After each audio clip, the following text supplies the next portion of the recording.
Didn't catch PM on January the 1st this year, and you may have been otherwise engaged. Here's how we reported the main news.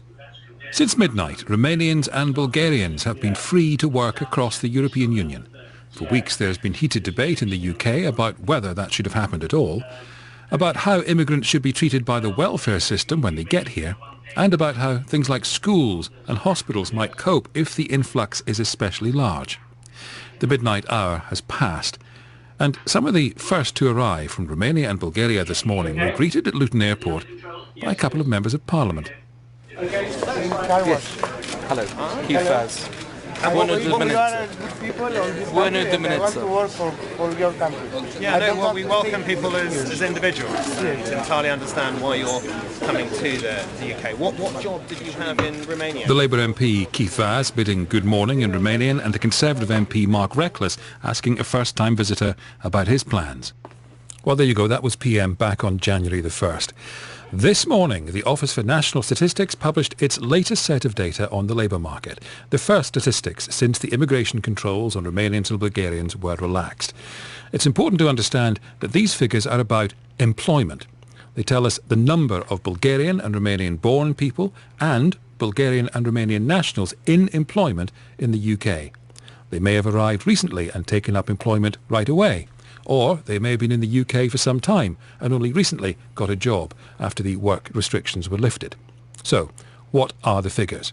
Well, the number of Romanians and Bulgarians working in the UK in the first 3 months of the year dropped by 4,000 when you compare it to the final 3 months of last year. In other words, the controls were relaxed, but the numbers went down.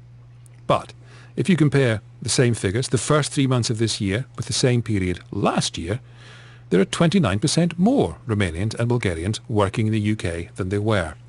Let's talk about the figures with Atul Hatwal, who is director of the Migration Matters Trust, which describes itself as a cross-party group campaigning for an honest debate on immigration.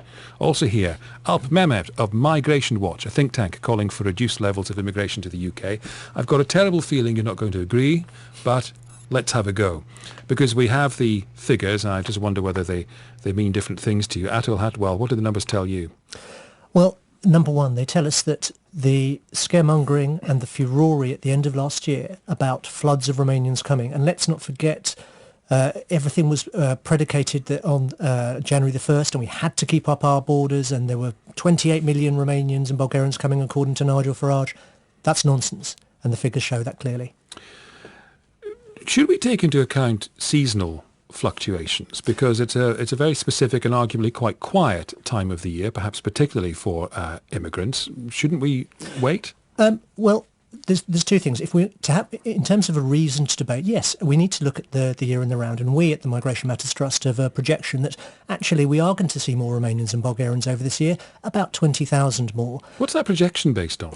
It's based on looking at the evidence, 3 areas of evidence. Number one, looking at what happened when Denmark relaxed its border controls unilaterally in 2009. They found actually an uptick in that year. This is at the height of the recession of about 3,000.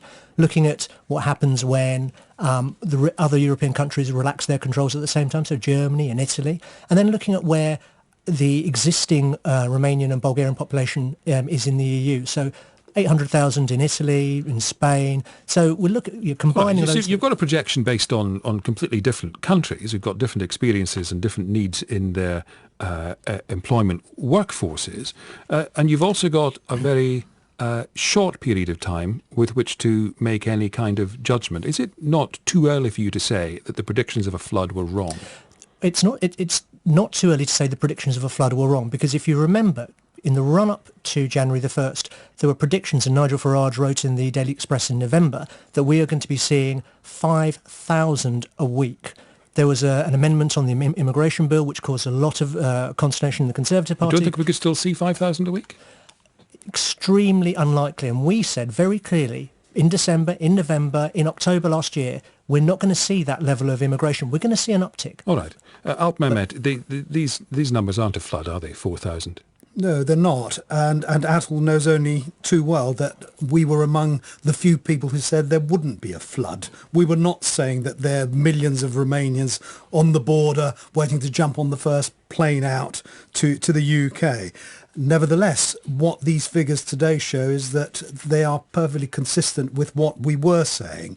If you add the sort of unemployed or the non-employed people to the 28,000, you're talking about 35,000 people or so. I'm talking about dependents, children, spouses. We said it would be between 30 and 70,000, balancing out at around 50,000 a year over the next 5 years. There's nothing that's in these figures today that discredits that. But there's nothing to prove your figure either yet, is there? Well, I mean, time will tell. We were told at the beginning in 2004, in the first few months, oh my goodness, look, there aren't any Poles, there aren't any Lithuanians, Sure. And the rest Well, coming. let's stick with Romanians. I mean, what are your projections based on?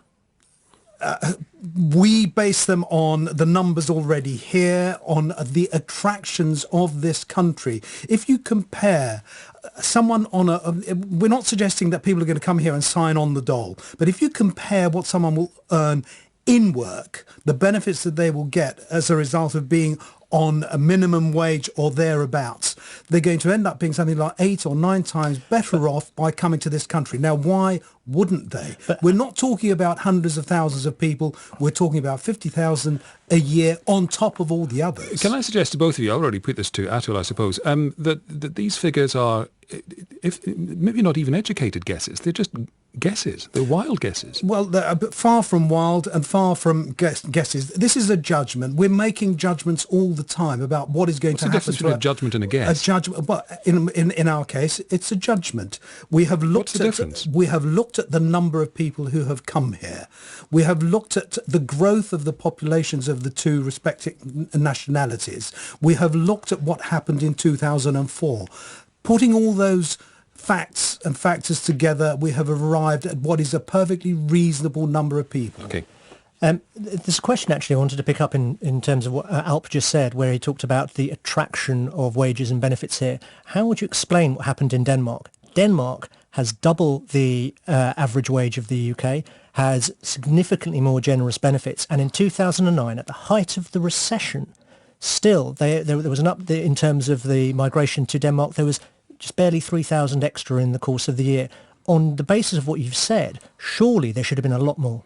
Well, we will see who is right in the end, but we are a different country. We're very attractive. I know Romania. I lived and worked in Romania. I know Romanians. They will come here. They will come here of the order that we've suggested, as indeed have the other Eastern Europeans. And if you look at that figure, that was a significant increase over the year, 115,000, around 140,000 altogether, adding to the population. And how were you allowed to go and work in Romania? Sorry? How were you allowed to go and work in Romania? I was a diplomat. I went there representing this country, as it happens.